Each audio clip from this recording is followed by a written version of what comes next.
Et si je vous disais que le Burkina Faso vient de prendre une décision qui pourrait changer la manière dont l'Afrique est montrée au monde? Désormais, il est interdit aux ONG, associations et d'autres acteurs humanitaires de filmer ou de photographier des enfants vulnérables en train de recevoir des dons lorsque cela porte atteinte à leur dignité. Le Burkina Faso interdit désormais la mise en scène de la misère à des fins lucratives ou de communication. Le gouvernement du capitaine Ibrahim Traoré a adopté un nouveau décret jeudi 2 juillet visant à encadrer strictement les interventions humanitaires dans le pays et à interdire ce qu'on appelle le poverty porn, exposer des personnes vulnérables ou en grande précarité pour émouvoir et souvent générer des dons. Le décret va nous permettre aussi de réglementer la communication autour des dons qui le plus souvent se fait en ignorance totale de l'image et de la dignité des bénéficiaires. Désormais, l'assistance humanitaire se fera au Burkina Faso dans le strict respect de la dignité des personnes vulnérables.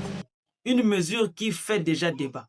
Pour certains, c'est une atteinte à la transparence. Pour d'autres, c'est un acte de souveraineté et de respect. Cette décision s'attaque à une pratique bien connue, le poverty porn ou pornographie de la pauvreté. Le principe est simple, montrer des images choquantes d'enfants affamés, malades ou en grande détresse pour susciter l'émotion, récolter davantage de dons et attirer l'attention. Pendant des décennies, l'Afrique a été présentée à travers ce prisme, celui de la famine, de la guerre, de la misère et de la dépendance. Pourtant, derrière ces images, il y a des êtres humains, des enfants qui ont droit au respect de leur vie privée et de leur dignité.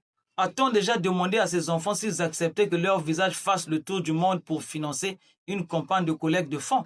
La réponse est bien plus souvent non.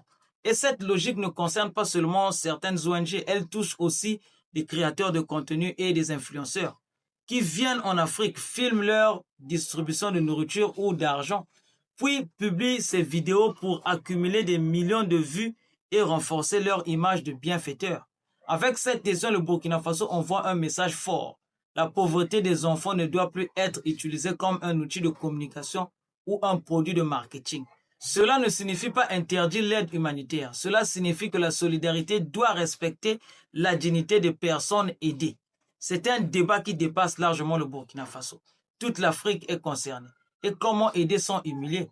Comment soutenir sans transformer la souffrance en spectacle? Et vous, pensez-vous que cette décision est une avancée pour protéger la dignité des enfants ou risque-t-elle de compliquer le travail des organisations humanitaires? Donnez votre avis dans les commentaires. Si cette vidéo vous a intéressé, abonnez-vous à la chaîne. Laissez un like et partagez cette réflexion autour de vous. À très bientôt sur Africa Freedom.